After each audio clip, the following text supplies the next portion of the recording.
Question 1. Stakeholder feedback indicates a senior radiologist is advocating for the immediate adoption of a novel imaging technique for a specific patient cohort, claiming it offers superior diagnostic accuracy based on their personal experience and observations. However, there is limited published peer-reviewed literature supporting this claim, and current departmental protocols are based on established, evidence-based guidelines. What is the most appropriate course of action for the radiographer to ensure evidence is applied in decision-making? Option A. Critically appraise the available peer-reviewed literature on the proposed technique, consult relevant professional guidelines from bodies like the AIR, and seek input from other experienced radiographers and radiologists to form a consensus on its efficacy and safety before considering implementation. Option B. Immediately implement the new imaging technique as recommended by the senior radiologist to foster a collaborative working relationship and demonstrate responsiveness to senior staff suggestions. Option C. Conduct informal discussions with other colleagues who have also heard about the technique to gauge general opinion, and if positive, proceed with its adoption. Option D. Politely decline to implement the new technique, citing current protocols, and avoid further discussion to prevent potential conflict with the senior radiologist. The correct answer is A. Critically appraise the available peer-reviewed literature on the proposed technique, consult relevant professional guidelines from bodies like the AIR, and seek input from other experienced radiographers and radiologists to form a consensus on its efficacy and safety before considering implementation. Explanation. Scenario analysis. This scenario is professionally challenging because it requires the radiographer to balance conflicting stakeholder expectations with established evidence-based practice and regulatory requirements. The pressure from a senior clinician to adopt a new technique without sufficient evidence of its efficacy or safety, especially when it deviates from current best practice, presents a significant ethical and professional dilemma. The radiographer must navigate potential professional relationships while upholding their responsibility to patient safety and quality of care. Correct approach analysis. The correct approach involves critically evaluating the proposed technique against existing evidence and relevant professional guidelines. This aligns with the Australian Institute of Radiography (AIR) standards, which emphasize the importance of evidence-based practice in maintaining high standards of diagnostic imaging and patient care. By seeking peer review, consulting professional bodies, and referencing peer-reviewed literature, the radiographer demonstrates a commitment to informed decision-making, patient safety, and professional accountability. This approach ensures that any change in practice is justified by robust evidence, not solely by anecdotal claims or the seniority of a colleague. It upholds the principle of acting in the best interest of the patient and adhering to professional ethical codes. Incorrect approaches analysis. Adopting the new technique immediately based on the senior clinician's recommendation, without independent verification of its evidence base, represents a failure to apply evidence in decision-making. This could lead to suboptimal patient outcomes, potential harm, and a breach of professional duty of care. It prioritizes hierarchical influence over evidence and patient well-being, which is contrary to the principles of good medical practice and professional conduct expected by the AIR. Ignoring the feedback and continuing with the current protocol without any investigation into the proposed technique would be a missed opportunity for potential improvement and could be seen as resistant to innovation. Not directly harmful, it fails to engage with the evidence-gathering process and could lead to stagnation in practice, potentially falling behind evolving best practices supported by emerging evidence. Seeking only anecdotal evidence from the senior clinician and other colleagues without consulting formal, peer-reviewed literature or professional guidelines demonstrates a reliance on informal networks rather than rigorous evidence. This approach is susceptible to bias and may not reflect the broader scientific consensus or the full spectrum of potential risks and benefits, thus failing to meet the standards of evidence-based practice. Professional reasoning. Professionals should employ a structured decision-making process when faced with new techniques or significant practice changes. This involves 1. Identifying the issue or proposal. 2. Gathering relevant information, prioritizing peer-reviewed literature, professional guidelines, and expert consensus. 3. Critically appraising the evidence for validity, reliability, and applicability. 4. Considering the potential benefits, risks, and costs. 5. Consulting with peers and relevant professional bodies. 6. Making an informed decision based on the synthesized evidence and professional judgment. 7. Documenting the decision-making process and the rationale. 8. Regularly reviewing and updating practice as new evidence emerges. Question 2. Regulatory review indicates a radiographer is performing a chest X-ray on a patient. During the procedure, the patient expresses concern about a specific area on their previous scan and asks if the radiographer can take an extra image of that particular region to check it again. The radiographer has not been instructed to take additional views, and the initial imaging protocol has been completed. What is the most appropriate course of action for the radiographer in this situation, adhering to Australian regulatory and professional guidelines? Option A. Politely explain to the patient that additional imaging requires a specific medical request and offer to document their concern for the referring doctor. Option B. Provide a preliminary interpretation of the area of concern to the patient based on the current images. Option C. Proceed with additional views of the requested area without consulting anyone, assuming the patient's request is clinically valid. Option D. Immediately take an extra image of the requested area to reassure the patient, as patient satisfaction is paramount. The correct answer is A. Politely explain to the patient that additional imaging requires a specific medical request and offer to document their concern for the referring doctor. Explanation. This scenario presents a professional challenge due to the inherent conflict between patient autonomy and the radiographer's duty of care, compounded by the potential for misinterpretation of imaging findings. The patient's request, while stemming from a desire for reassurance, could lead to unnecessary anxiety or misdiagnosis if the radiographer acts solely on this request without proper clinical context or professional judgment. The correct approach, involving consultation with the supervising radiologist or referring medical practitioner, represents best professional practice because it upholds the principles of patient-centered care while adhering to established diagnostic protocols and professional standards. This ensures that any further imaging or interpretation is clinically justified, ethically sound, and aligned with the Australian Institute of Radiography, AIR, Code of Ethics, and relevant professional guidelines. It prioritizes accurate diagnosis and patient safety by involving the appropriate clinical expertise. An incorrect approach of immediately performing additional views without clinical justification fails to recognize the radiographer's scope of practice and the importance of a holistic diagnostic process. This could lead to overinvestigation, increased radiation dose to the patient without therapeutic benefit, and potentially misleading findings, contravening the principle of as low as reasonably achievable ALARA for radiation exposure and the ethical obligation to provide competent and responsible care. Another incorrect approach, directly dismissing the patient's request without explanation or offering alternatives, demonstrates a lack of empathy and poor communication. This can erode patient trust and may lead to the patient seeking unqualified advice or delaying appropriate medical care. It fails to meet the ethical requirement of respectful communication and patient advocacy. A further incorrect approach of providing a preliminary interpretation to the patient before it has been formally reviewed by a radiologist is a significant ethical and professional failing.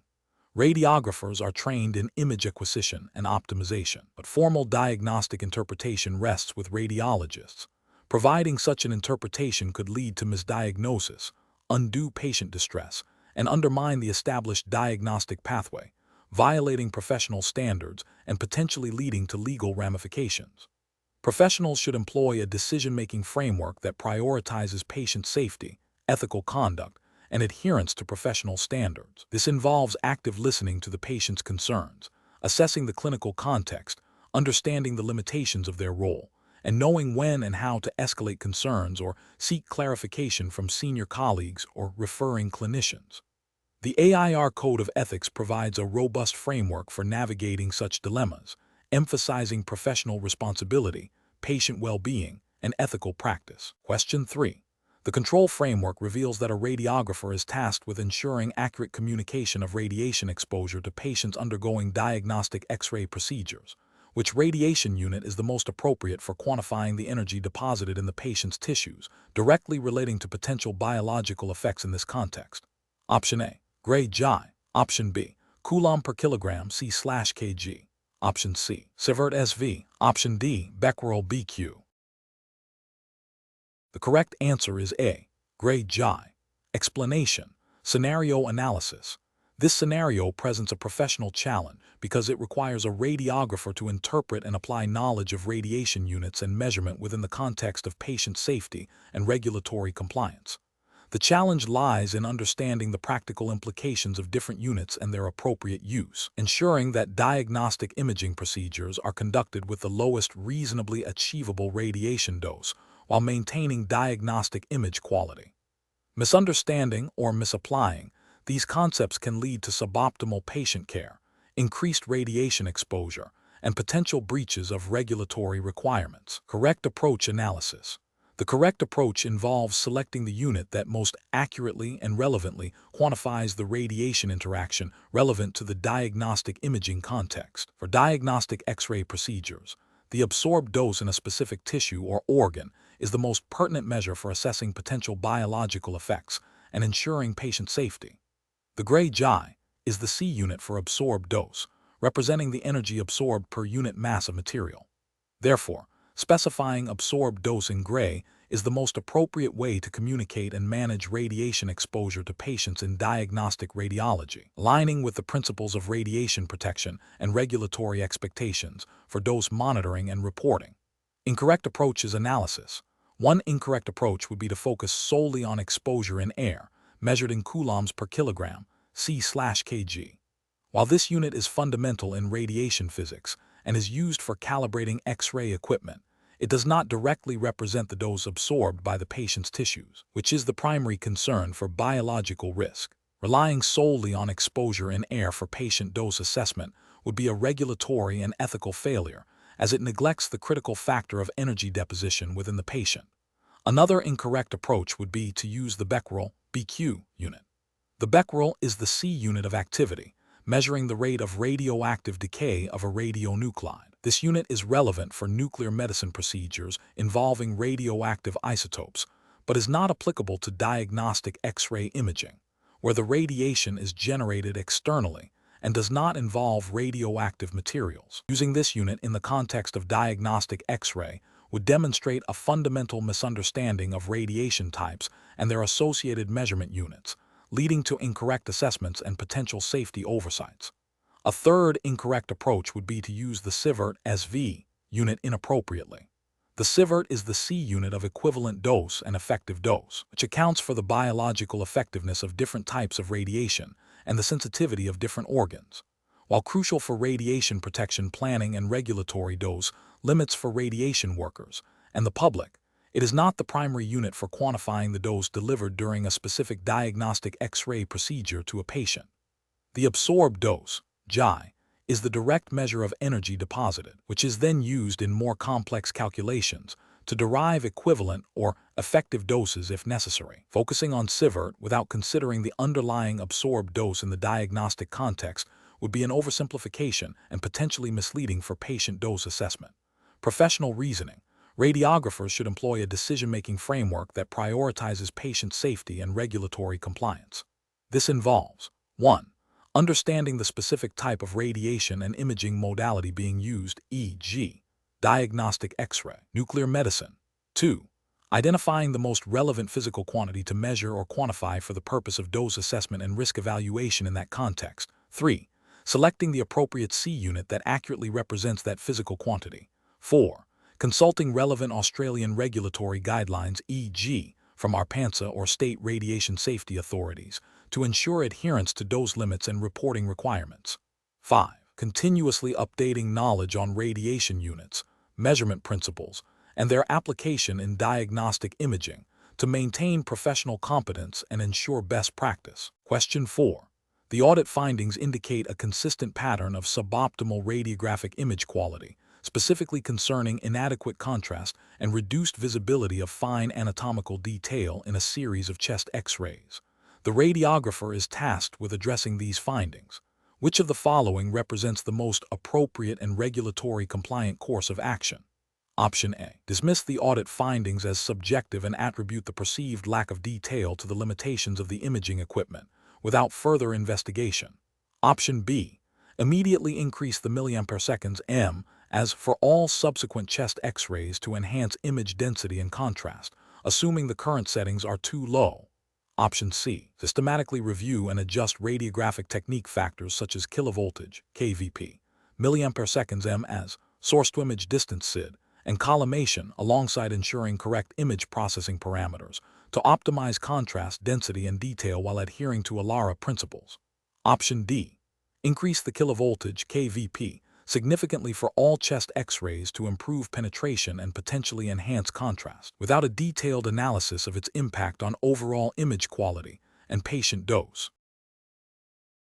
The correct answer is C. Systematically review and adjust radiographic technique factors such as kilovoltage, kVp, milliampere seconds m as, source-to-image distance SID, and collimation alongside ensuring correct image processing parameters to optimize contrast, density, and detail while adhering to ALARA principles. Explanation. This scenario presents a professional challenge because it requires the radiographer to interpret audit findings related to image quality and then determine the appropriate corrective action. The challenge lies in balancing the need for diagnostic quality images with the practicalities of patient care and radiation safety, all within the Australian regulatory framework for diagnostic imaging. Careful judgment is required to ensure that any adjustments made do not compromise image interpretability or expose the patient to unnecessary radiation, while also addressing the identified deficiencies. The correct approach represents best professional practice because it directly addresses the audit findings by systematically evaluating the radiographic technique factors influencing contrast, density, and detail. This aligns with the principles of quality assurance and continuous improvement mandated by the Australian Institute of Radiography's guidelines and relevant state/territory radiation safety legislation. By focusing on technique modification, kVp, m as SID, filtration, collimation, and ensuring appropriate processing, the radiographer is taking a proactive, evidence-based approach to improve image quality and diagnostic efficacy, thereby upholding their professional responsibility to provide safe and effective patient care. This methodical approach ensures that the root cause of the image quality issue is identified and rectified, rather than applying a superficial fix. An incorrect approach that focuses solely on increasing radiation dose without a thorough technical evaluation is professionally unacceptable. This fails to adhere to the ALARA, as low as reasonably achievable principle, which is a cornerstone of radiation safety legislation in Australia. Increasing dose without understanding the underlying cause of poor contrast or density is inefficient, potentially harmful to the patient, and does not guarantee improved diagnostic quality. It represents a failure in professional judgment and a disregard for regulatory requirements concerning radiation protection. Another incorrect approach that involves ignoring the audit findings or attributing them to external factors without investigation is a direct contravention of professional ethical obligations and quality assurance standards. Radiographers are expected to actively participate in quality improvement processes and respond to feedback regarding their practice. Failure to do so can lead to a decline in diagnostic accuracy, patient dissatisfaction, and potential breaches of professional conduct. This approach demonstrates a lack of accountability and a failure to uphold the standards expected by the Australian Institute of Radiography. A further incorrect approach that involves making arbitrary changes to technique without understanding their impact on contrast, density, and detail demonstrates a lack of fundamental radiographic knowledge and a failure to apply principles of image formation. This can lead to unpredictable and often detrimental changes in image quality, potentially rendering the image non-diagnostic and necessitating repeat examinations, which increases patient radiation dose and healthcare costs. This approach is not grounded in scientific principles or regulatory best practices. The professional decision-making process for similar situations should involve a systematic review of the audit findings, a thorough understanding of radiographic principles, contrast, density, detail, and knowledge of the relevant Australian regulatory framework. This includes consulting departmental protocols, seeking advice from senior radiographers or medical imaging physicists if necessary, and implementing changes in a controlled and evaluated manner. The focus should always be on achieving optimal diagnostic image quality while adhering to radiation safety principles and ethical responsibilities. Question 5. The assessment process reveals that a patient undergoing a chest X-ray is experiencing significant discomfort and anxiety related to the standard positioning, required for an anterior-posterior app projection, making them reluctant to fully cooperate with the procedure. The radiographer needs to decide on the best course of action to ensure both diagnostic image quality and patient well-being. Option A. Abandon the chest X-ray examination immediately due to the patient's distress, advising them to seek further medical advice on managing their discomfort. Option B. Perform a modified projection that is significantly different from the standard AP projection without explaining the rationale or seeking consent, in an attempt to alleviate the patient's immediate discomfort. Option C. Proceed with the standard AP projection without further discussion, assuming the patient will eventually comply, to ensure the image is diagnostically adequate. Option D. Explain the importance of the AP projection for accurate diagnosis. Explore alternative positioning that minimizes discomfort while still achieving diagnostic quality, and obtain informed consent for any modifications. The correct answer is D. Explain the importance of the AP projection for accurate diagnosis. Explore alternative positioning that minimizes discomfort while still achieving diagnostic quality, and obtain informed consent for any modifications. Explanation. Scenario analysis. This scenario presents a professional challenge where a radiographer must balance patient comfort and dignity with the imperative to obtain diagnostic quality images according to established standards. The patient's reluctance to fully expose the anatomical region for a standard projection creates a conflict between patient autonomy and the radiographer's professional responsibility to adhere to imaging protocols. This requires careful communication, ethical consideration, and a thorough understanding of the implications of image quality for diagnosis. Correct approach analysis. The correct approach prioritizes obtaining the standard projection while respecting the patient's concerns and seeking their informed consent for any necessary modifications. This aligns with the Australian Institute of Radiography's AIR guidelines, which emphasize patient-centered care, ethical practice, and the importance of diagnostic imaging standards. By explaining the necessity of the standard projection for accurate diagnosis and exploring alternative positioning that still meets diagnostic requirements, the radiographer upholds their professional duty of care and adheres to best practice principles. This approach ensures that the diagnostic integrity of the image is maintained as much as possible, while also acknowledging and addressing the patient's discomfort, thereby fostering trust and a positive patient experience. Incorrect approaches analysis. One incorrect approach involves proceeding with a significantly altered projection without adequate explanation or consent. This fails to uphold the principle of informed consent, a cornerstone of ethical medical practice in Australia. It also risks compromising the diagnostic quality of the image, potentially leading to misdiagnosis or the need for repeat examinations, which is inefficient and exposes the patient to unnecessary radiation. This contravenes AIR guidelines on image quality and patient safety. Another incorrect approach is to abandon the examination entirely due to the patient's discomfort without exploring all possible solutions. This demonstrates a failure to exercise professional judgment and problem-solving skills. It also potentially deprives the patient of necessary diagnostic information, which could have adverse health consequences. This is contrary to the professional obligation to provide appropriate imaging services within ethical and safety parameters. A third incorrect approach is to proceed with the standard projection without any attempt to address the patient's discomfort or explain the rationale. This disregards the patient's dignity and autonomy, leading to a negative patient experience and potentially damaging the professional relationship. While it might result in a technically correct image, it fails to meet the broader ethical and patient-centered care expectations mandated by professional bodies like the AIR. Professional reasoning. Professionals should approach such situations by first actively listening to and acknowledging the patient's concerns. They should then clearly and concisely explain the clinical necessity of the standard projection, outlining what specific diagnostic information it provides. Following this, they should collaboratively explore alternative positioning techniques that might mitigate the patient's discomfort while still achieving acceptable diagnostic image quality, consulting with senior colleagues or radiologists if necessary.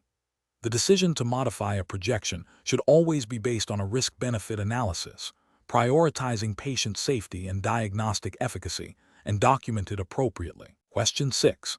Operational review demonstrates that some radiographers are struggling to articulate how the photoelectric effect influences image contrast and patient dose when imaging patients with varying tissue densities. Which approach best reflects a radiographer's professional responsibility in this context? Option A.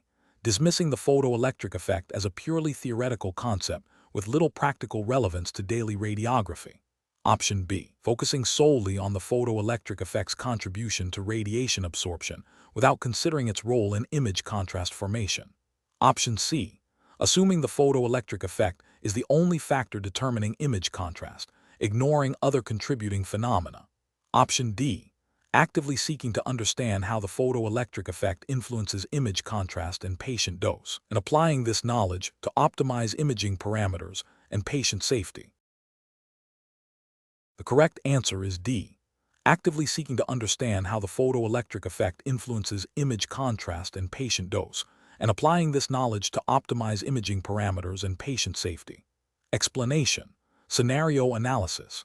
This scenario presents a professional challenge for radiographers in understanding and applying fundamental physics principles to patient care and radiation safety. The challenge lies in translating theoretical knowledge of the photoelectric effect into practical implications for image quality and dose reduction, particularly when considering different patient demographics and examination protocols.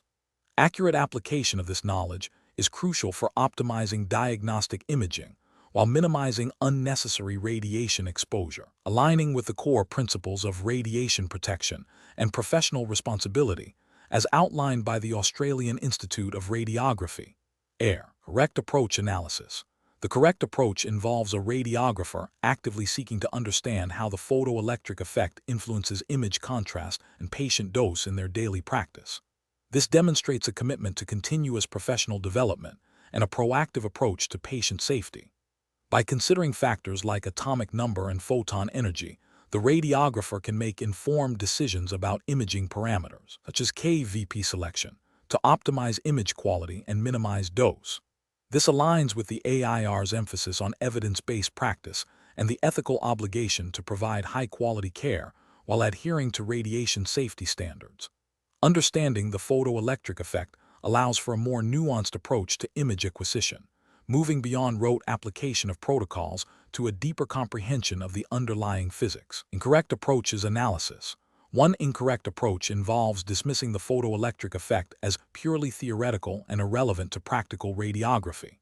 This demonstrates a failure to engage with fundamental physics principles that directly impact image formation and patient dose. Ethically, this approach neglects the professional responsibility to understand and apply knowledge that enhances patient care and safety, potentially leading to suboptimal imaging and increased radiation exposure. It contravenes the AIR's expectation of practitioners maintaining a high level of professional competence. Another incorrect approach is to focus solely on the photoelectric effect's contribution to absorption without considering its impact on image contrast. This leads to an incomplete understanding and potentially misapplication of the principle. While absorption is a component, the differential absorption due to the photoelectric effect is what creates contrast, a critical factor in diagnostic imaging. Failing to recognize this duality means the radiographer may not be effectively optimizing image quality. This is a failure in applying the principle comprehensively, which is expected of a competent practitioner. A third incorrect approach is to assume that the photoelectric effect is the sole determinant of image contrast, ignoring other factors like Compton scattering. This oversimplification can lead to incorrect adjustments of imaging parameters. While the photoelectric effect is significant, particularly at lower KVP and with higher atomic number tissues, Compton scattering also plays a crucial role. A radiographer must understand the interplay of these phenomena to make informed decisions. This demonstrates a lack of comprehensive understanding of image formation physics, which is a regulatory and ethical concern. Professional reasoning. Professionals should adopt a problem-solving approach that begins with identifying the core physics principle at play, photoelectric effect. They should then consider its direct implications for the diagnostic task, image contrast, and patient safety dose. This involves evaluating how varying factors, photon energy, atomic number, influence these outcomes. When faced with a situation requiring an understanding of the photoelectric effect, a radiographer should ask, how does this physical phenomenon affect the image I am producing, and how can I manipulate it to achieve the best diagnostic outcome with the lowest possible dose? This systematic approach, grounded in physics and guided by ethical principles of patient care and radiation safety, ensures that decisions are evidence-based and professionally sound, in line with AIR guidelines. Question 7. The risk matrix shows a moderate likelihood of suboptimal elbow radiography due to anatomical variations in the distal humerus and olecranon.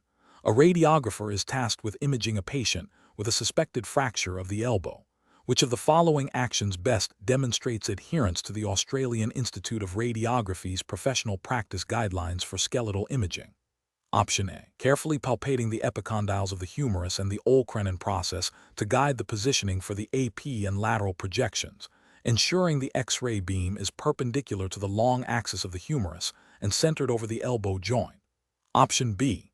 Relying on the patient's description of pain location to determine the optimal X-ray beam angulation. Option C. Placing the patient in a standard AP and lateral elbow position without specific attention to individual bony landmarks, assuming typical anatomy. Option D. Performing a single AP projection of the elbow and proceeding to the next patient to manage workload. Correct answer is A.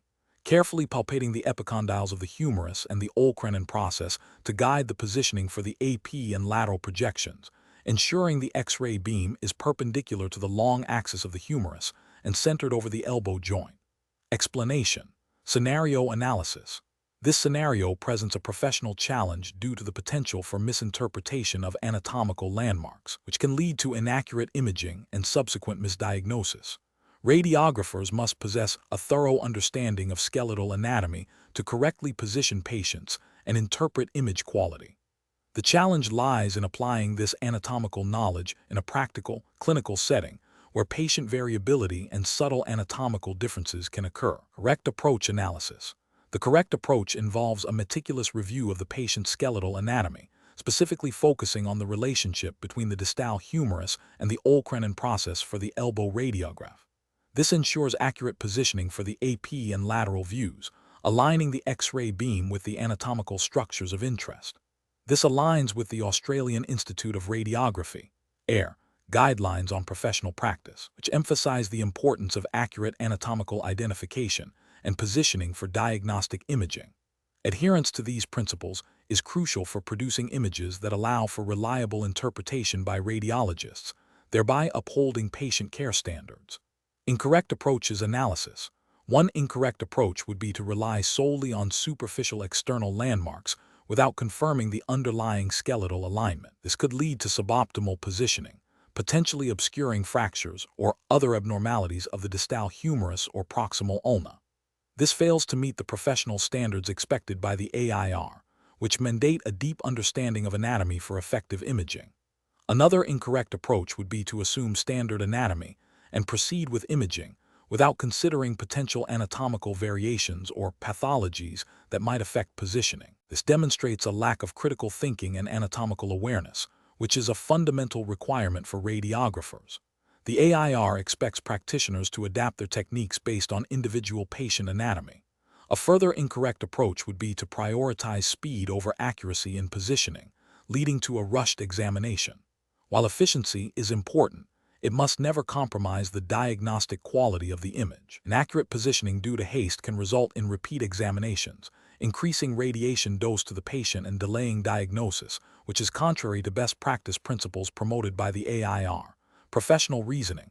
Radiographers should employ a systematic approach to patient positioning. This involves 1. Reviewing the clinical indication for the examination. 2. Identifying key anatomical landmarks relevant to the specific projection. 3. Mentally or physically, if necessary, correlating external landmarks with internal skeletal structures. 4. Positioning the patient to achieve optimal alignment of the target anatomy with the X-ray beam. 5. Verifying positioning against anatomical knowledge and imaging protocols before exposure. This process ensures diagnostic quality images and adherence to professional and regulatory standards. Question 8.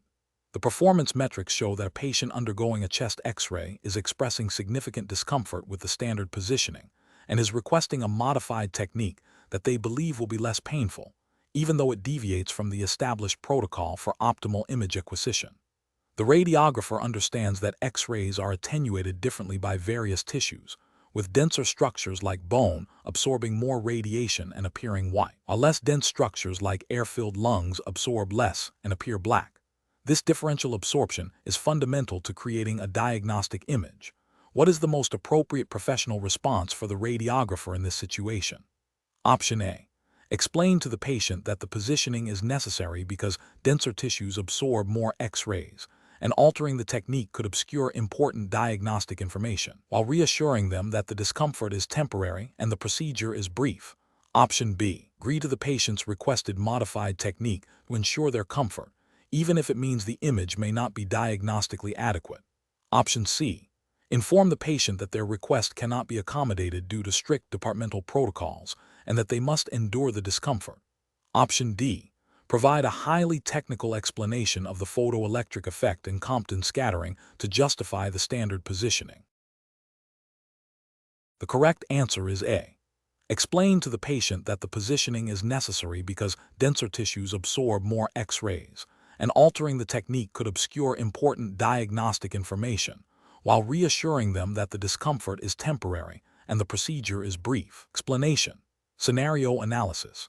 This scenario presents a professional challenge because it involves a conflict between a patient's perceived need for a diagnostic procedure and the radiographer's understanding of the fundamental properties of X-rays and their implications for patient safety and diagnostic efficacy. The radiographer must balance patient autonomy and comfort with their professional responsibility to ensure appropriate and safe use of ionizing radiation. The challenge lies in communicating complex scientific principles in a way that is understandable and reassuring to the patient, without compromising the integrity of the examination or the patient's well-being. Correct approach analysis. The correct approach involves the radiographer explaining to the patient that X-rays are a form of ionizing radiation and that their penetration power is dependent on the density of the tissue being imaged. This explanation directly addresses the core properties of X-rays relevant to the situation, their ability to penetrate tissues, and the differential absorption based on tissue composition. By explaining that denser tissues, like bone, absorb more X-rays, leading to a lighter appearance on the image, and less dense tissues, like soft tissue, absorb fewer X-rays, appearing darker, the radiographer clarifies why a specific positioning or technique is necessary for diagnostic clarity. This aligns with the Australian Institute of Radiography, AIR, Code of Ethics, which mandates that radiographers act in the best interests of patients, ensuring they are informed, and that radiation is used judiciously. It also adheres to the principles of ALARA, as low as reasonably achievable, by ensuring the examination is performed correctly the first time, avoiding repeat exposures. Incorrect approach is analysis. One incorrect approach would be to dismiss the patient's concerns and proceed with the examination without adequate explanation. This fails to uphold the principle of informed consent, a cornerstone of patient care, and a requirement under Australian healthcare regulations. It also demonstrates a lack of professional empathy and communication, potentially leading to patient anxiety and distrust. Another incorrect approach would be to agree to alter the examination technique solely to appease the patient's request, even if it compromises the diagnostic quality of the image. This directly contravenes the radiographer's professional duty to provide a diagnostically adequate examination and could lead to misdiagnosis or the need for repeat exposures, thereby increasing the patient's radiation dose unnecessarily. This violates the principles of radiation safety and professional responsibility as outlined by the AIR. A third incorrect approach would be to provide a vague or overly technical explanation that the patient cannot understand. While attempting to explain, the failure to communicate effectively means the patient's concerns are not adequately addressed, and they may still feel their needs are not being met, leading to dissatisfaction and potential noncompliance. This demonstrates a failure in professional communication skills, which are essential for patient care. Professional reasoning. Professionals should approach such situations by first actively listening to and acknowledging the patient's concerns. Then, they should draw upon their knowledge of X-ray properties and their clinical application to formulate a clear, concise, and patient-centered explanation. This explanation should focus on how the physical properties of X-rays enable diagnostic imaging and why specific techniques are employed to achieve optimal results while minimizing radiation dose. If the patient's request is based on a misunderstanding, the radiographer should gently correct it with factual information. If the request is for a different imaging modality, the radiographer should explain the limitations of X-ray imaging for that specific concern, and if appropriate, discuss referral options with the referring practitioner. The decision-making process should always prioritize patient safety, diagnostic efficacy, and ethical patient communication, guided by professional standards and regulatory requirements. Question 9. Risk assessment procedures indicate that a radiographer is consistently achieving diagnostic quality images for adult abdominal radiography, but there is an opportunity to reduce patient radiation dose. The radiographer is considering several strategies to achieve this. Which of the following approaches best embodies the principle of ALARA as applied in Australian diagnostic radiography practice? Option A. Increasing the milliampere seconds M as value for all abdominal examinations to ensure a higher signal-to-noise ratio, thereby guaranteeing image clarity. Option B. Reducing the kilovoltage peak, kVp, significantly for all abdominal examinations to minimize scatter radiation, even if it necessitates a higher milliampere seconds M as to maintain image density. Option C. Implementing a protocol that prioritizes precise collimation to the area of interest for every exposure, optimizing the selection of kilovoltage peak, kVp, and milliampere seconds M as based on patient size and anatomical region, and ensuring the use of appropriate filtration. Option D. Relying on advanced post-processing software to enhance image contrast and reduce noise after the exposure, allowing for less precise initial exposure settings. The correct answer is C. Implementing a protocol that prioritizes precise collimation to the area of interest for every exposure, optimizing the selection of kilovoltage peak, kVp, and milliampere seconds M, as based on patient size and anatomical region, and ensuring the use of appropriate filtration. Explanation. This scenario presents a common challenge in diagnostic imaging departments where the principle of ALARA, as low as reasonably achievable, must be balanced with the need for diagnostic image quality and patient throughput. The professional challenge lies in identifying and implementing practical measures that reduce radiation dose without compromising the diagnostic efficacy of the examination, while also considering the practicalities of workflow and equipment limitations. Careful judgment is required to distinguish between effective dose reduction strategies and those that are merely superficial or potentially detrimental to patient care. The correct approach represents best professional practice because it directly addresses the core tenets of ALARA as mandated by Australian regulatory frameworks, such as the Radiation Protection Series, RPS, publications by ARPANSA, Australian Radiation Protection and Nuclear Safety Agency, and relevant state/territory legislation. It focuses on optimizing the imaging chain from patient positioning and collimation to appropriate selection of exposure factors and the use of dose reduction technologies. This holistic approach ensures that radiation is minimized at every stage of the imaging process, aligning with the ethical obligation to protect both patients and staff from unnecessary ionizing radiation. An incorrect approach that prioritizes speed over dose reduction fails to uphold the ALARA principle. This could lead to higher patient doses than necessary, potentially increasing stochastic risks over time, and may also result in suboptimal image quality if exposure factors are not carefully managed. Ethically, this demonstrates a disregard for patient welfare and a failure to adhere to professional standards. Another incorrect approach that relies solely on post-processing techniques to fix underexposed images is also professionally unacceptable. Some post-processing can enhance image quality. It cannot compensate for fundamental errors in exposure technique or inadequate collimation. Relying on this method implies a lack of attention to the initial acquisition parameters, which are the most critical determinants of dose and image quality. This approach also fails to meet the ALARA principle by not optimizing the exposure at the source. A third incorrect approach that involves increasing exposure factors without a clear diagnostic justification, perhaps to ensure a good image, directly contravenes ALARA. This is a reactive rather than proactive approach to dose management and increases patient dose unnecessarily.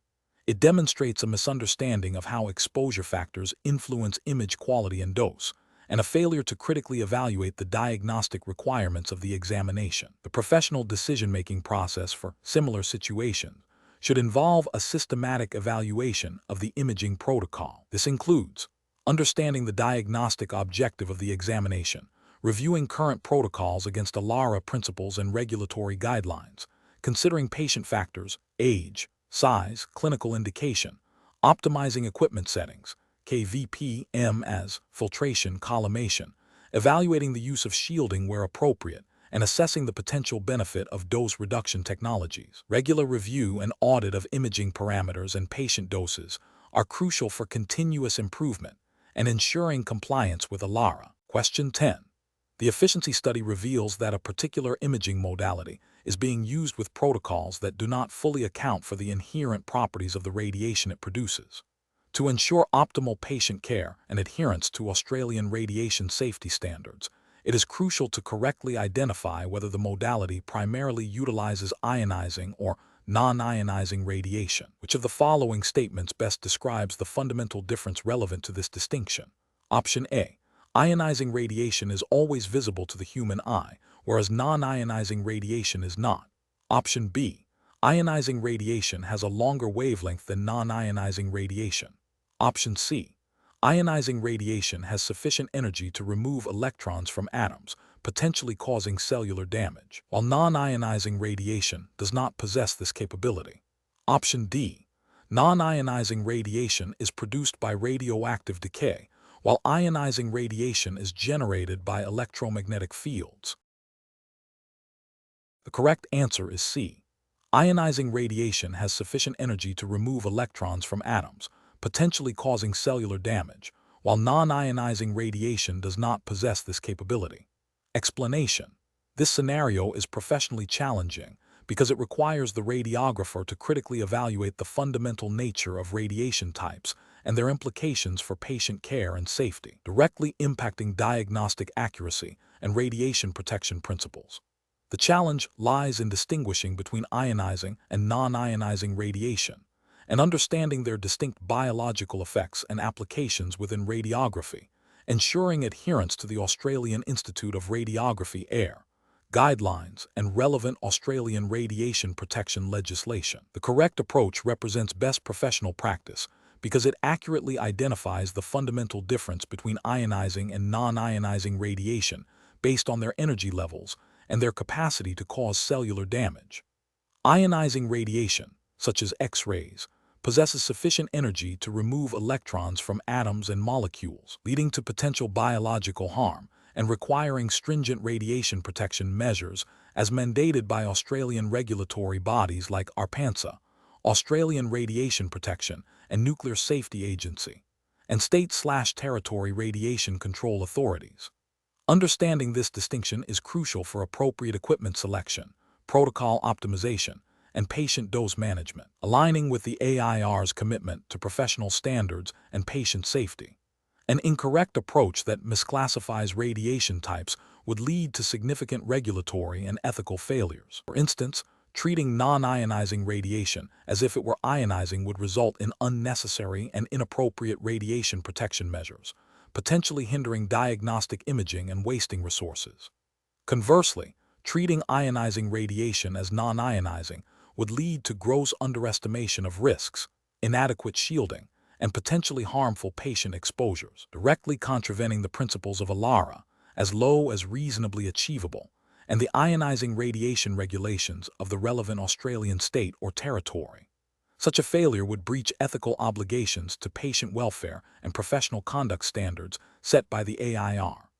Professional decision-making in such situations should involve a systematic review of the physical properties of the radiation modality being used. This includes consulting established physics principles, equipment specifications, and relevant Australian radiation safety legislation and guidelines. Radiographers must continuously update their knowledge through professional development, as promoted by the AIR, to ensure they can accurately differentiate between radiation types and apply appropriate safety protocols and diagnostic techniques. When in doubt, seeking guidance from senior radiographers, medical physicists, or radiation safety officers is a critical step in ensuring patient safety and regulatory compliance. Question 11. Governance review demonstrates that a radiographer is presented with a patient exhibiting significant scoliosis, making standard AP lumbar spine positioning challenging to achieve optimal visualization of the vertebral bodies in profile. The radiographer must decide on the most appropriate course of action to ensure diagnostic image quality while adhering to professional standards and regulatory requirements. Option A. Apply significant angulation to the X-ray tube to attempt to align it with the curved spine, potentially increasing radiation dose to the patient and compromising image sharpness. Option B.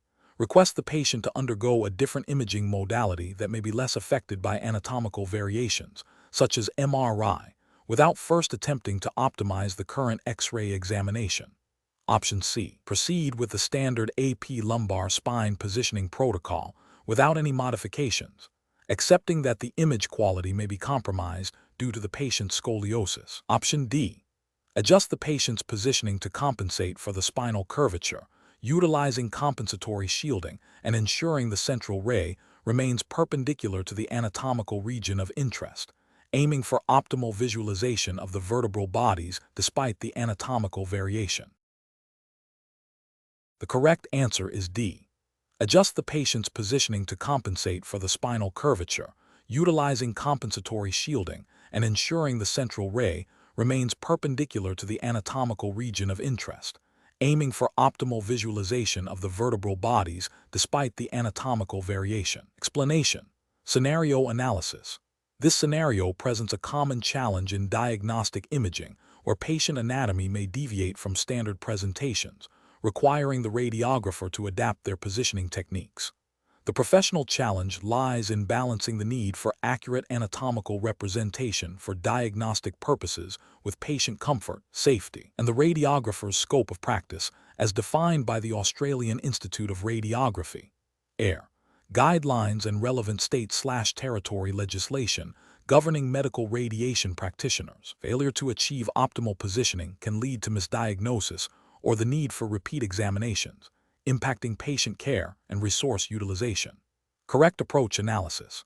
The correct approach involves a thorough understanding of anatomical variations and the application of advanced positioning principles to achieve diagnostic quality images while adhering to radiation safety protocols. This aligns with the AIR's emphasis on professional competence, evidence-based practice, and the ethical obligation to provide high-quality diagnostic imaging. Specifically, it reflects the principle of ALARA, as low as reasonably achievable, by minimizing repeat exposures and maximizing diagnostic information from the initial exposure. It also upholds the professional standard of care expected of a registered medical radiation practitioner in Australia, who is accountable for the technical and clinical aspects of imaging procedures. Incorrect approaches analysis. An incorrect approach would be to proceed with a standard positioning protocol without attempting to compensate for the anatomical variation. This fails to meet the diagnostic requirements of the examination and could lead to a suboptimal or non-diagnostic image, necessitating a repeat exposure. This contravenes the AIR's expectation of competent practice and the ethical duty to provide the best possible diagnostic outcome. Another incorrect approach would be to significantly alter the positioning in a way that compromises radiation safety or introduces artifacts without a clear diagnostic rationale. This could violate radiation safety legislation and AIR guidelines regarding responsible use of ionizing radiation. Furthermore, attempting a positioning technique outside the scope of established practice or without adequate justification and understanding could lead to patient harm or diagnostic error, representing a failure in professional accountability and duty of care. Professional reasoning. Professionals should approach such situations by first assessing the specific anatomical variation and its potential impact on the standard imaging protocol. They should then consult relevant imaging protocols, anatomical texts, or experienced colleagues if necessary. The decision-making process should prioritize achieving diagnostic image quality while ensuring patient safety and adhering to radiation protection principles. This involves a systematic evaluation of alternative positioning strategies, considering their feasibility, potential benefits, and risks. The ultimate goal is to produce a diagnostic image that aids in accurate diagnosis, fulfilling the professional and ethical obligations of a medical radiation practitioner. Question 12. Quality control measures reveal an unexpected artifact on a series of radiographic images, suggesting a potential issue with the X-ray tube housing. The patient is currently positioned for a critical diagnostic examination, and delaying the procedure could have significant clinical consequences. What is the most appropriate immediate course of action? Option A. Continue with the examination as planned, assuming the artifact is minor and unlikely to significantly impact the diagnostic quality of the images. Option B. Proceed with the examination, attempting to compensate for the artifact by adjusting exposure parameters, and document the anomaly for later review. Option C. Immediately cease the examination, inform the supervising radiographer or relevant personnel, and initiate the equipment malfunction reporting procedure as per departmental policy. Option D. Complete the current examination and then report the artifact, as the patient's immediate clinical need takes precedence over potential equipment issues. Correct answer is C. Immediately cease the examination, inform the supervising radiographer or relevant personnel, and initiate the equipment malfunction reporting procedure as per departmental policy. Explanation. Scenario analysis.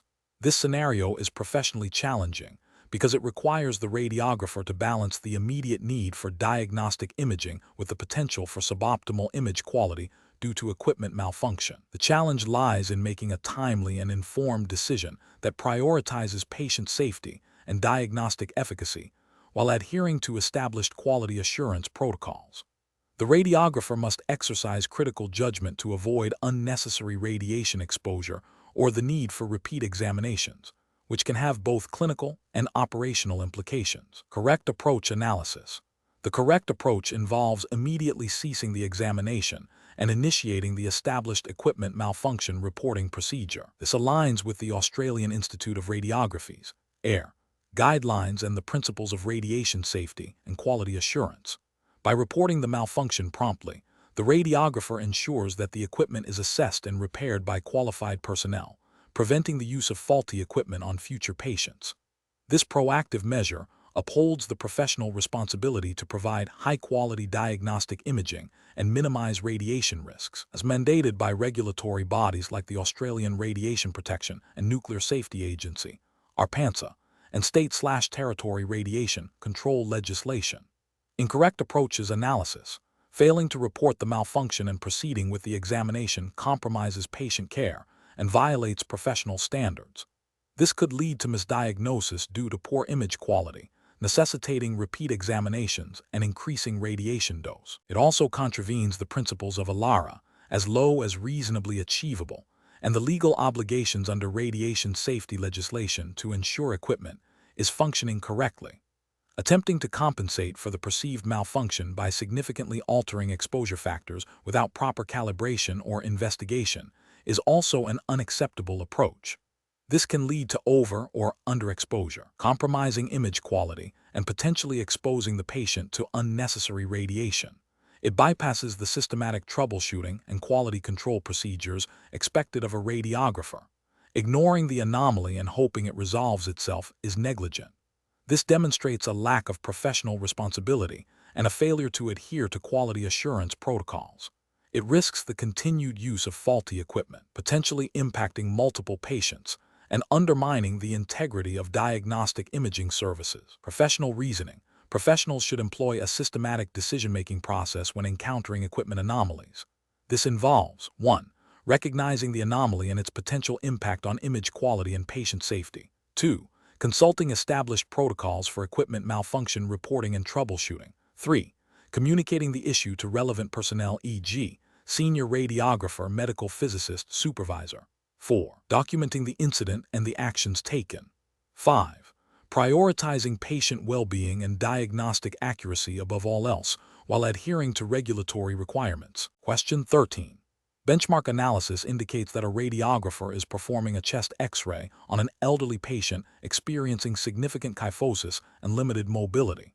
The standard AP or PA projection requires the patient to stand or sit upright with their back against the detector.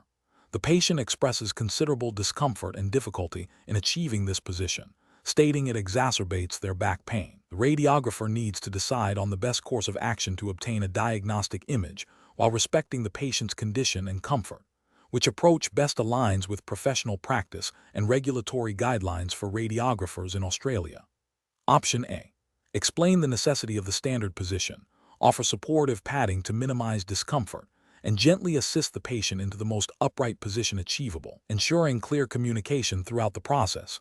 Option B. Inform the patient that the examination cannot be performed due to their limitations and reschedule for a later date when they might be more comfortable.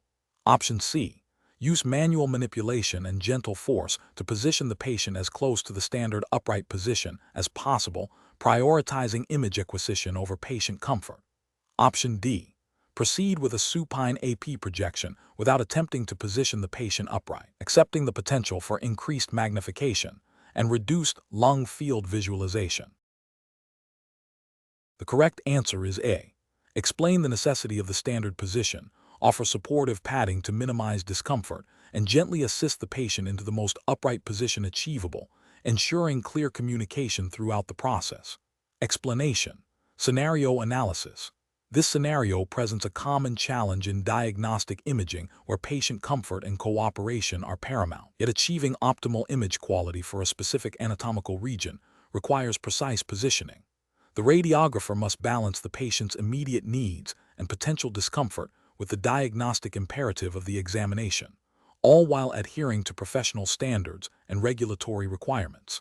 The challenge lies in making a judgment call that prioritizes patient well-being without compromising the diagnostic efficacy of the imaging procedure. Correct approach analysis.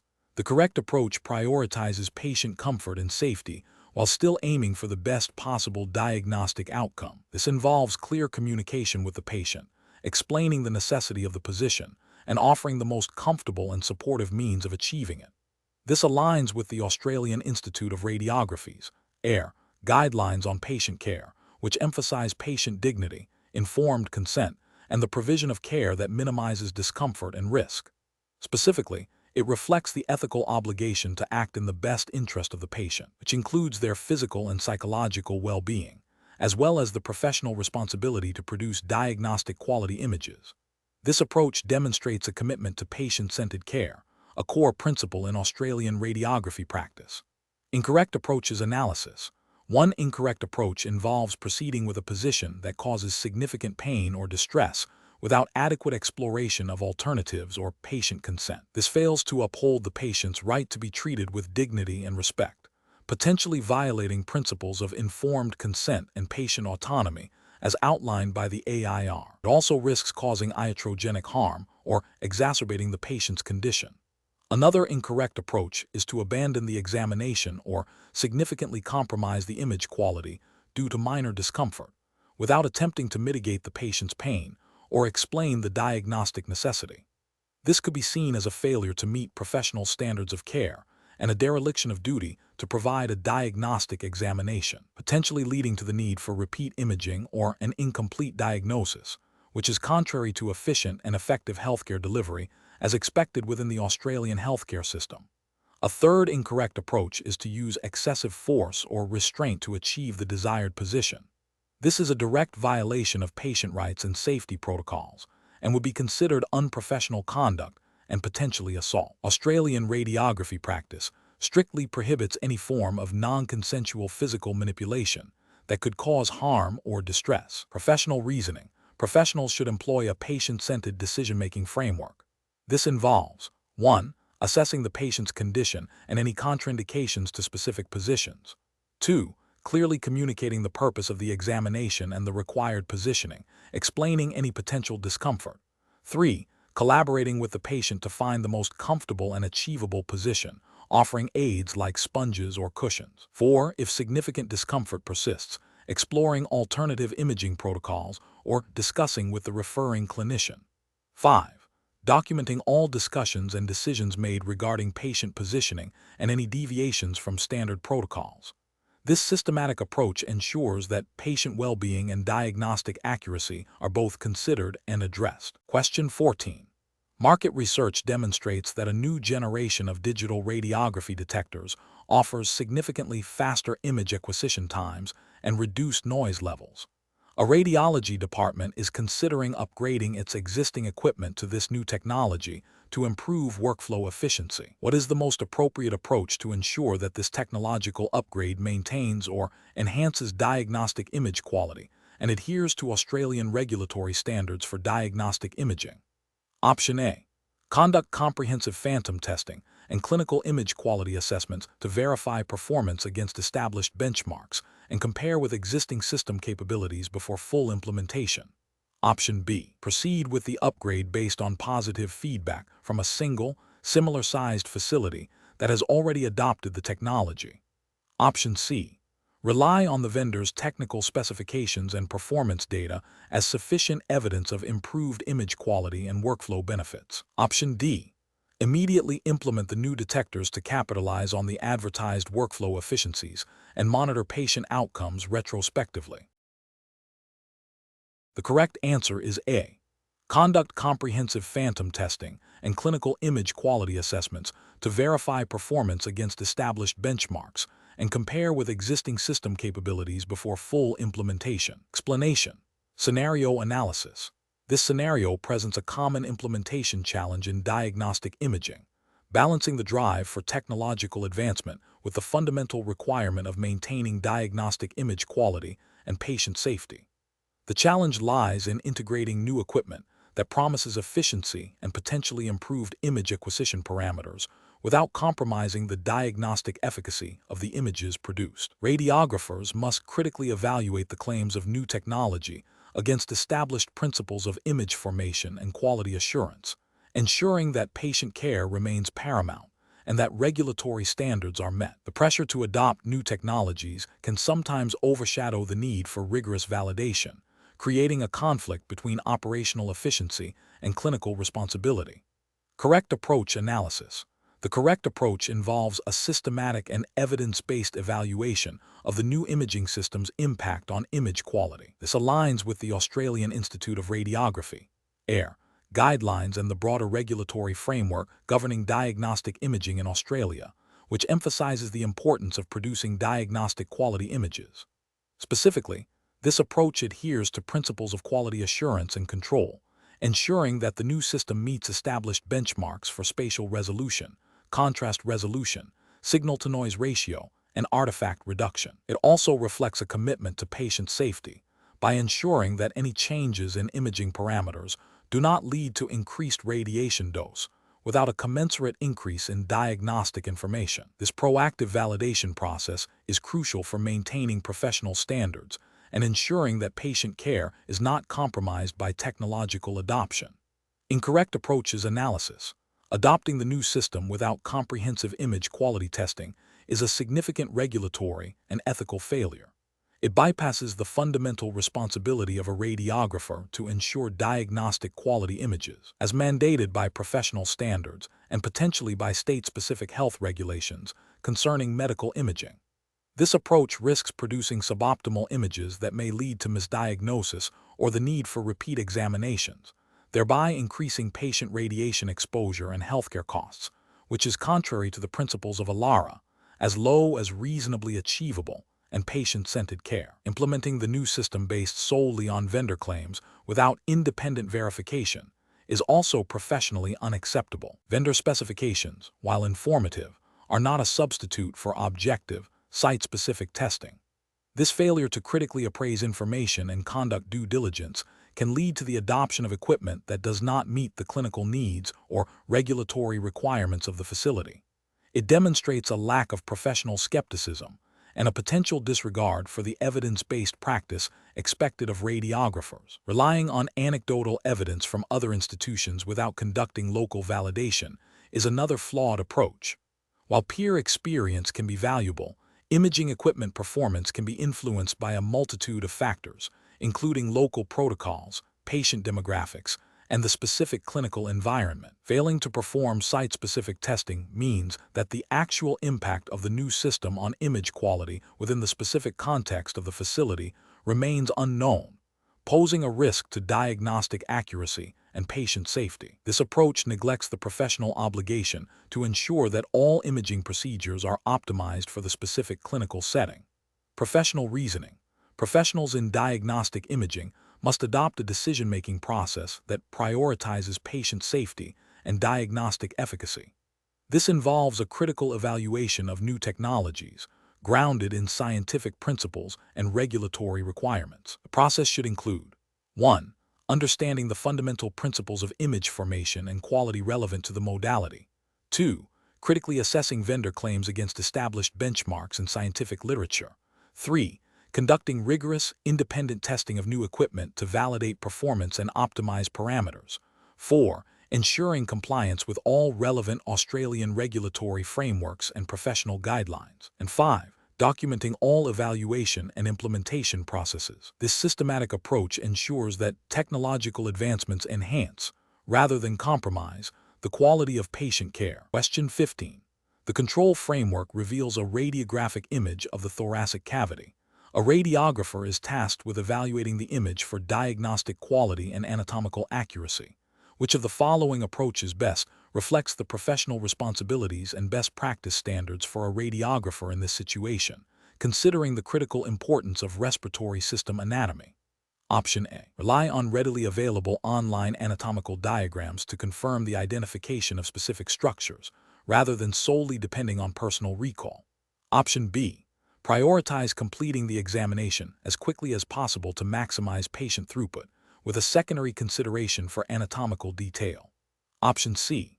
Focus primarily on achieving optimal technical exposure factors to ensure the image is neither over nor underexposed, as this is the primary determinant of image quality. Option D. Accurately identify and assess the anatomical structures of the respiratory system as depicted in the radiographic image, ensuring correct positioning and the visualization of key landmarks. The correct answer is D.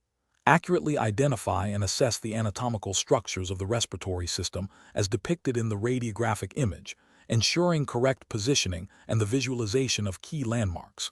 Explanation. Scenario analysis. This scenario presents a professional challenge due to the critical nature of respiratory system anatomy in diagnostic imaging. Misinterpreting anatomical landmarks or failing to recognize variations can lead to inaccurate diagnoses, potentially impacting patient care and treatment pathways. Radiographers must possess a thorough understanding of the intricate structures of the lungs, pleura, and mediastinum to position patients correctly, select appropriate imaging protocols, and identify subtle abnormalities. The challenge lies in applying this theoretical knowledge to the dynamic and variable presentation of the human body in a clinical setting, ensuring diagnostic quality while adhering to safety and ethical standards. Correct approach analysis. The correct approach demonstrates best professional practice by prioritizing the accurate identification and assessment of the anatomical structures of the respiratory system as depicted in the radiographic image. This aligns with the Australian Institute of Radiography's AIR, Standards for Professional Conduct and Practice, which mandate a high level of competence in image interpretation and patient positioning.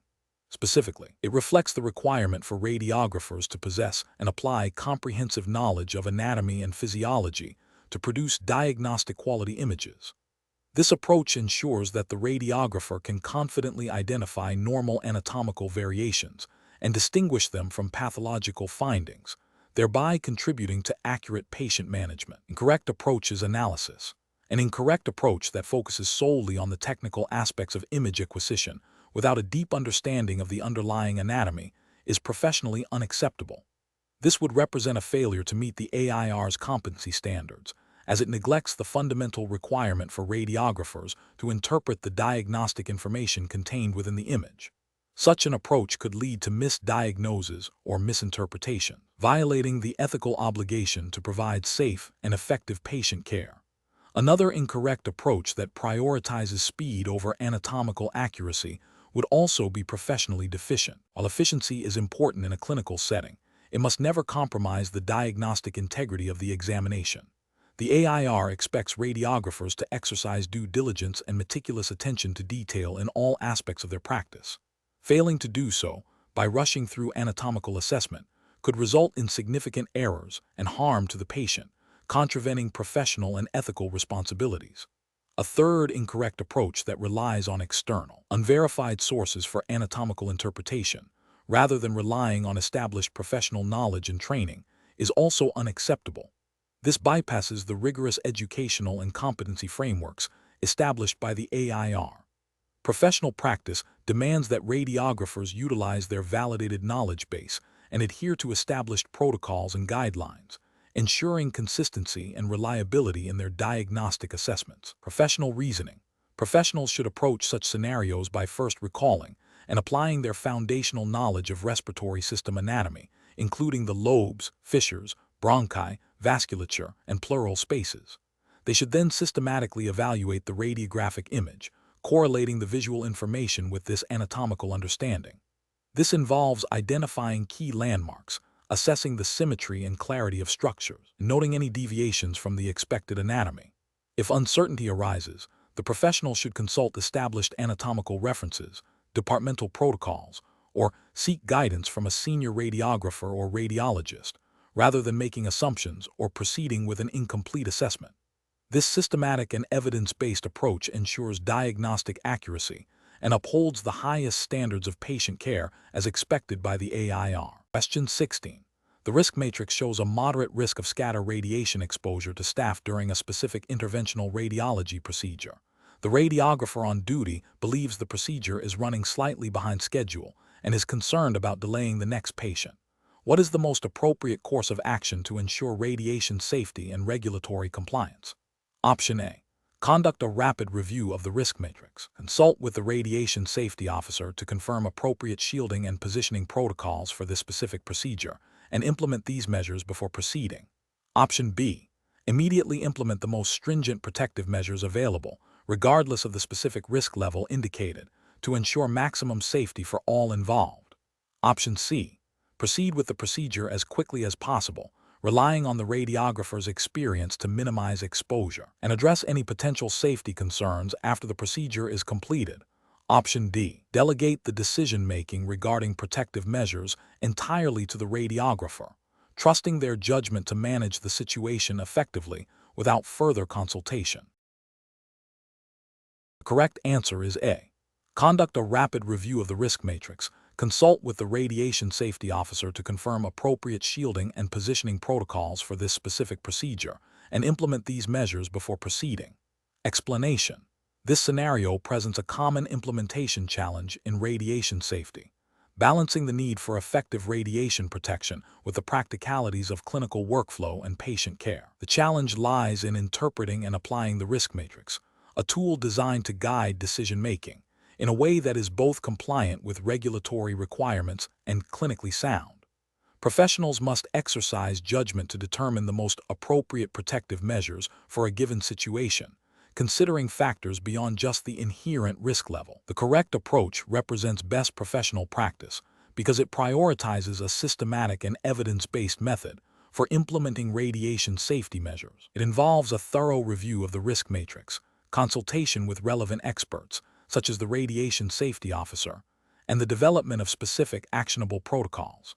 This aligns with the principles of ALARA, as low as reasonably achievable, and the requirements of the Australian Radiation Protection and Nuclear Safety Agency, ARPANSA codes and standards, which mandate a risk-based approach to radiation protection. It demonstrates a commitment to both regulatory compliance and the well-being of patients and staff. An incorrect approach that relies solely on the perceived urgency of the clinical situation without a formal risk assessment fails to adhere to the systematic requirements of radiation safety legislation. This could lead to either inadequate protection, if the perceived urgency leads to shortcuts, or unnecessary restrictions, if the perceived urgency leads to over-application of protective measures. It bypasses the established framework for evaluating and mitigating radiation risks, potentially exposing individuals to higher than necessary doses, and contravening the principles of justification and optimization. Another incorrect approach that involves deferring all decisions to the radiographer without adequate oversight or established protocols is also professionally unacceptable. While radiographers are skilled professionals, radiation safety is a shared responsibility. This approach neglects the importance of a radiation safety officer's expertise and the need for organizational policies and procedures that ensure consistent and compliant radiation protection practices across the facility. It creates a risk of inconsistent application of safety measures and a lack of accountability. Finally, an approach that focuses only on the most expensive or technologically advanced protective equipment without a proper risk assessment is inefficient and potentially ineffective. While advanced equipment can be beneficial, The primary goal is to achieve adequate protection based on the identified risks. This approach prioritizes expenditure over a targeted, risk-informed strategy, which is not in line with the principles of optimization and may not address the specific risks identified in the matrix. Professionals should employ a decision-making framework that begins with understanding the regulatory context and the specific tools provided, such as the risk matrix. This involves 1. Identifying the relevant risks and their associated likelihood and severity as indicated by the matrix. 2. Consulting with the radiation safety officer and other relevant stakeholders. 3. Developing and implementing specific, proportionate protective measures based on the risk assessment. 4. Documenting the decision-making process and the implemented measures. And 5. Regularly reviewing and updating these measures as needed. Question 17. Comparative studies suggest that when a patient presents with suspected pleural effusion in the left lung and is able to stand, the choice of initial chest radiograph projection significantly impacts diagnostic accuracy. Considering the potential for fluid accumulation to alter lung mechanics and visibility, which of the following positioning techniques would be most appropriate for the initial assessment of a suspected left-sided pleural effusion in a patient who can stand? Option A. Lateral decubitus chest radiograph with the left side uppermost. Option B. Erect posterior PA chest radiograph. Option C. Dorsal decubitus chest radiograph. Option D. Supine anterior posterior AP chest radiograph. The correct answer is B. Erect posterior PA chest radiograph. Explanation: scenario analysis. This scenario presents a common challenge in diagnostic radiography where patient anatomy and pathology can significantly impact standard positioning techniques. The radiographer must balance the need for diagnostic image quality with patient comfort, safety, and the potential for exacerbating the patient's condition. The presence of suspected pleural effusion in the left lung adds complexity, as fluid accumulation can alter lung volume and position, potentially obscuring underlying structures or causing discomfort with certain positions. The radiographer's judgment is critical in selecting the most appropriate projection to accurately visualize the pathology while minimizing patient risk. Correct approach analysis. The correct approach involves selecting an erect posterior PA chest radiograph. This projection is the standard for evaluating the lungs and pleural spaces. Erect positioning allows gravity to demonstrate the characteristic fluid level of a pleural effusion, with fluid layering along the dependent portion of the pleural space. This is crucial for accurate diagnosis and assessment of the effusion's extent. The PA projection minimizes magnification of the heart and other mediastinal structures compared to an anterior-posterior AP projection, contributing to better diagnostic accuracy. This aligns with the Australian Institute of Radiography's AIR guidelines for diagnostic imaging, which emphasize achieving optimal image quality for accurate diagnosis while adhering to radiation safety principles. The AIR's professional standards implicitly require radiographers to adapt standard protocols when clinically indicated to ensure diagnostic efficacy. Incorrect approaches analysis.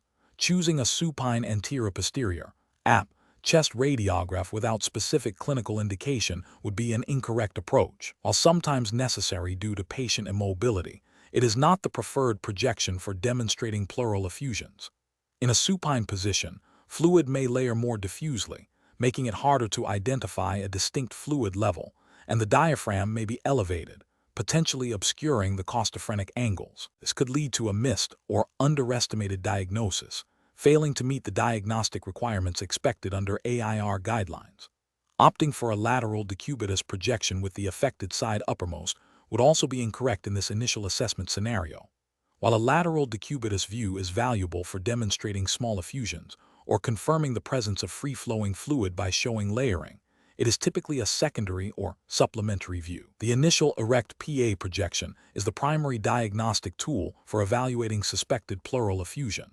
Using a decubitus view as the initial projection without a clear clinical rationale or prior standard imaging would deviate from standard diagnostic pathways and potentially delay definitive diagnosis. Selecting a dorsal decubitus projection, patient lying on their back, would be incorrect. Similar to the supine AP projection, fluid in a dorsal decubitus position will layer posteriorly, making it difficult to visualize a fluid level against the vertebral bodies. This projection is generally less effective for demonstrating pleural effusions compared to erect or lateral decubitus views, and would compromise diagnostic accuracy, failing to meet the standards of practice promoted by the AIR. Professional reasoning. Professionals should employ a systematic approach to patient positioning. This involves 1. Understanding the clinical indication and suspected pathology. 2. Recalling standard imaging protocols for the body part and pathology. 3. Critically evaluating the patient's condition and any contraindications to standard positioning. 4. Selecting the projection that best balances diagnostic yield, patient safety, and comfort. 5. Documenting any deviations from standard protocol and the clinical justification. In this case, the suspected pleural effusion necessitates a projection that optimizes visualization of fluid layering, which is best achieved with an erect PA chest radiograph. Question 18. Assessment of how a radiographer's understanding of X-ray beam characteristics and their interaction with matter influences the selection of exposure factors for a pediatric chest X-ray, specifically concerning the trade-offs between image contrast, penetration, and patient dose. Option A. Selecting a lower kVp and adjusting M as to achieve adequate density, prioritizing the visualization of subtle soft tissue structures and minimizing scatter radiation. Option B. Utilizing the highest possible kVp and M as settings to ensure maximum penetration and rapid image acquisition, regardless of the anatomical region. Option C. Employing a moderate kVp to achieve adequate penetration for the pediatric chest while using M as to control image receptor exposure, thereby optimizing contrast and minimizing scatter. Option D. Relying solely on automatic exposure control without considering the underlying physics of X-ray production and interaction with pediatric tissues. The correct answer is A. Selecting a lower kVp and adjusting M as to achieve adequate density, prioritizing the visualization of subtle soft tissue structures and minimizing scatter radiation. Explanation. Scenario analysis. This scenario presents a professional challenge for a radiographer by requiring them to interpret and apply knowledge of X-ray production and interaction with matter in a practical, patient-centered context. The challenge lies in ensuring diagnostic image quality while minimizing patient dose, a core principle of radiation safety mandated by Australian regulatory frameworks. Radiographers must understand how different kVp and M as settings influence X-ray beam characteristics and their subsequent interaction with patient tissues, directly impacting image contrast, density, and the overall diagnostic efficacy of the examination. Failure to adequately consider these factors can lead to suboptimal images requiring repeat exposures, thereby increasing patient radiation dose unnecessarily, or to images that are diagnostically inadequate, potentially leading to misdiagnosis. Correct approach analysis. The correct approach involves selecting kVp and M as settings that optimize the balance between achieving adequate penetration and sufficient photoelectric absorption for the specific anatomical region and patient habitus. A higher kVp generally increases beam penetration and reduces photoelectric absorption, leading to a longer scale of contrast and potentially lower patient dose for a given exposure. Conversely, a lower kVp increases photoelectric absorption, resulting in a shorter scale of contrast and higher patient dose.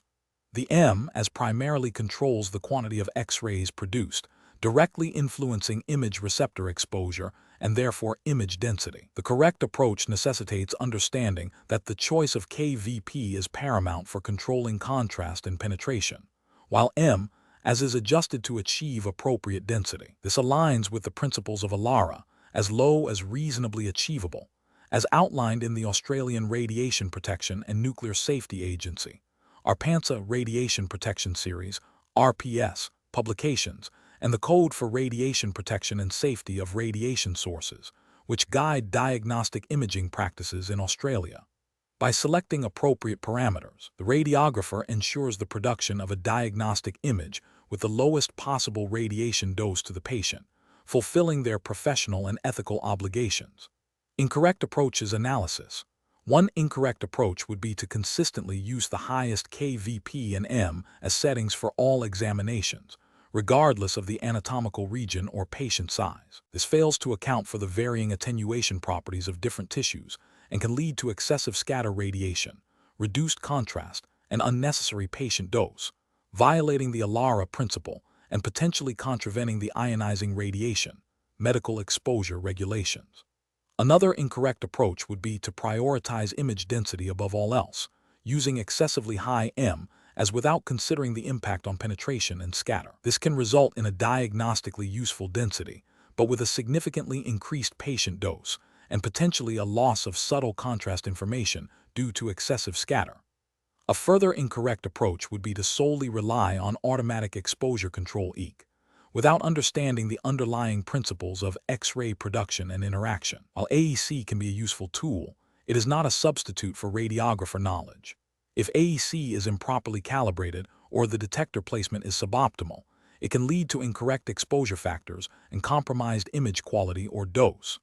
This demonstrates a failure to exercise professional judgment and a lack of understanding of fundamental physics principles, which are essential for safe and effective practice under Australian regulatory guidelines. Professional reasoning. Professionals should employ a systematic decision-making process that begins with a thorough understanding of the examination protocol and the anatomical region being imaged. This involves considering patient factors such as size, habitus, and any specific clinical indications that might influence attenuation. The radiographer must then apply their knowledge of X-ray production, specifically the relationship between KVP, MS, and their effects on beam quality, penetration and contrast, and quantity exposure. They should consult established protocols and guidelines, such as those provided by their institution or professional bodies, but critically evaluate these in light of the individual patient.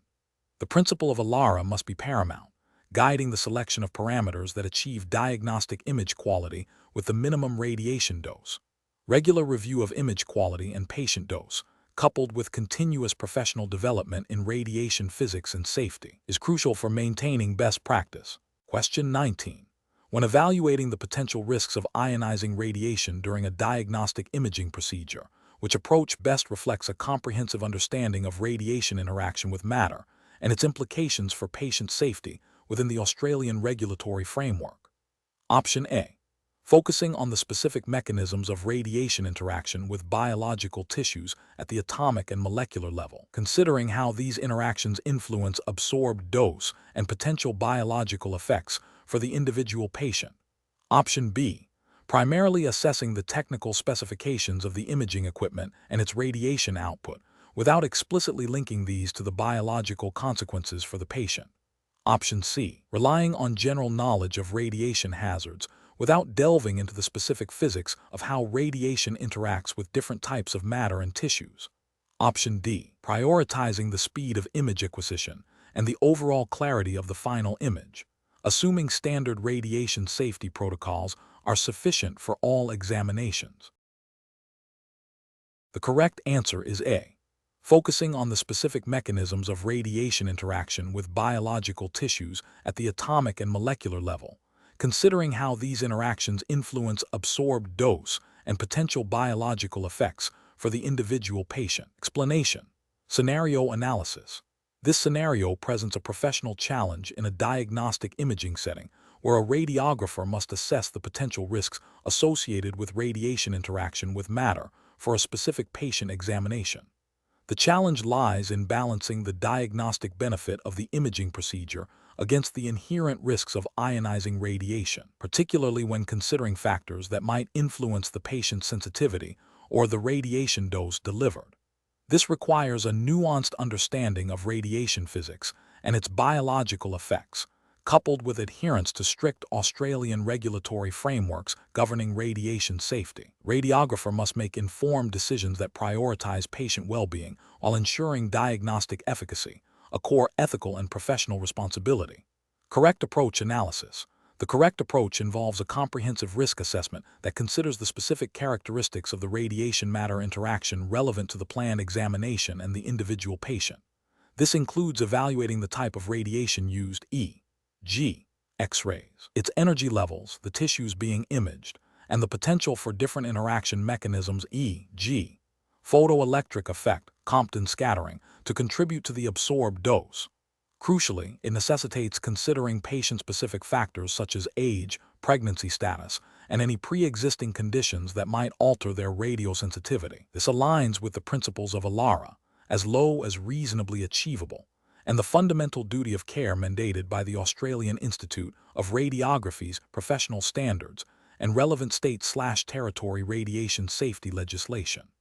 The radiographer must demonstrate a thorough understanding of how these interactions influence dose and potential stochastic and deterministic effects, enabling them to justify the procedure and optimize imaging parameters to minimize unnecessary exposure. Incorrect approach is analysis, an approach that solely focuses on the technical aspects of the imaging equipment without considering the specific radiation-matter interactions and their implications for patient dose, is professionally unacceptable.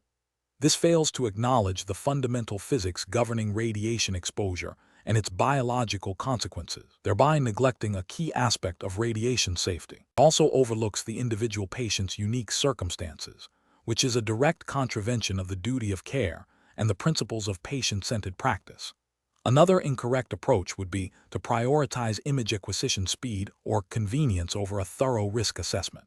This demonstrates a disregard for the potential harm associated with ionizing radiation and fails to adhere to the ALARA principle. Such an approach could lead to unnecessary dose escalation and potential adverse health outcomes for the patient, violating ethical obligations and regulatory requirements for radiation protection. Furthermore, an approach that relies on generalized assumptions about radiation effects without considering the specific interaction mechanisms at play for the tissues being imaged is inadequate. Different tissues and radiation energies lead to varying probabilities of interaction, influencing the absorbed dose and the nature of biological effects. Failing to account for this specificity means the risk assessment is superficial and potentially inaccurate, compromising patient safety. Professional reasoning. Professionals should adopt a systematic risk assessment framework. This begins with identifying the potential hazards, ionizing radiation, and its interactions with matter.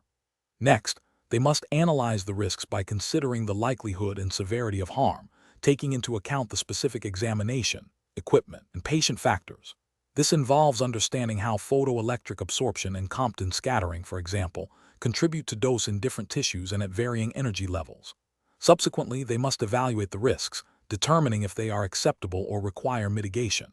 Mitigation strategies include optimizing imaging parameters, KVP, M as filtration, using appropriate shielding, and employing dose reduction techniques. Finally, professionals must review and record their decisions, ensuring they are justifiable and documented in accordance with regulatory requirements and professional standards. This iterative process ensures that patient safety and diagnostic efficacy are paramount. Question 20.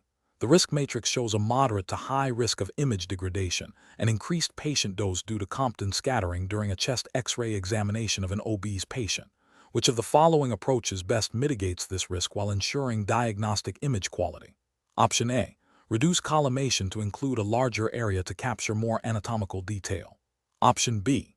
Increase KVP and M as significantly, and rely on digital processing to enhance contrast. Option C. Omit the scatter grid entirely to reduce exposure time. Option D. Ensure tight collimation to the area of interest and use a high-ratio scatter grid. The correct answer is B.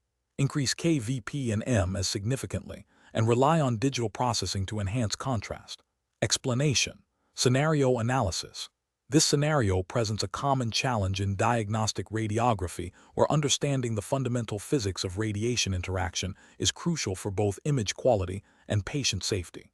The radiographer must assess the risk associated with Compton scattering, a dominant interaction at diagnostic energy levels, and its impact on image formation and potential dose.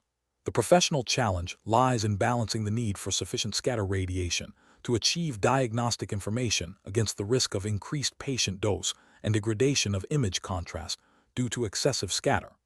This requires a nuanced understanding of how to mitigate scatter without compromising the diagnostic utility of the image, all within the framework of Australian regulatory requirements for radiation safety. Correct approach analysis. The correct approach involves implementing collimation and appropriate use of a grid. Collimation, by restricting the X-ray beam to the area of clinical interest, directly reduces the volume of tissue irradiated, thereby decreasing the total amount of scatter radiation produced. This is a fundamental principle of radiation protection. Aligned with the ALARA, as low as reasonably achievable principle mandated by the Australian Radiation Protection and Nuclear Safety Agency, ARPANSA Radiation Protection Series publications, and the Health Practitioner Regulation National Law Act. The use of a grid, when indicated by the clinical situation, e.g., larger body parts, higher kVp, absorbs scattered photons before they reach the image receptor, improving contrast and reducing the overall scatter reaching the detector. This approach directly addresses the risk of scatter radiation by minimizing its production and filtering it effectively, thereby optimizing the signal-to-noise ratio and diagnostic quality while adhering to dose optimization principles. Incorrect approaches analysis. One incorrect approach is to simply increase the exposure factors, kVp and m, without considering scatter reduction techniques. This would exacerbate the problem of scatter radiation, leading to increased patient dose and further image degradation due to reduced contrast, directly contravening the ALARA principle and potentially failing to meet diagnostic image quality standards. Another incorrect approach is to omit the grid when imaging larger anatomical regions, or using higher kVp settings, as this would allow a greater proportion of scatter to reach the image receptor, significantly reducing image contrast and potentially requiring repeat exposures due to poor diagnostic quality, which is an inefficient use of radiation and increases patient dose. A third incorrect approach is to rely solely on post-processing techniques to correct for excessive scatter. While digital radiography allows for some post-processing, it cannot fully compensate for the information lost due to scatter, and attempting to do so can introduce artifacts and still result in suboptimal image quality and unnecessary dose. These approaches fail to proactively manage the risk of scatter radiation at its source or during its propagation. Professional reasoning. Professionals should approach this scenario by first identifying the potential impact of Compton scattering on the specific examination being performed. This involves considering the anatomical region, the patient's size, and the chosen imaging parameters. The primary goal is to achieve a diagnostic image with the lowest possible radiation dose. Therefore, the decision-making process should prioritize primary beam limitation, collimation, and the appropriate use of scatter reduction grids. If scatter is still a significant concern, adjustments to exposure factors should be made cautiously, always in conjunction with scatter reduction techniques.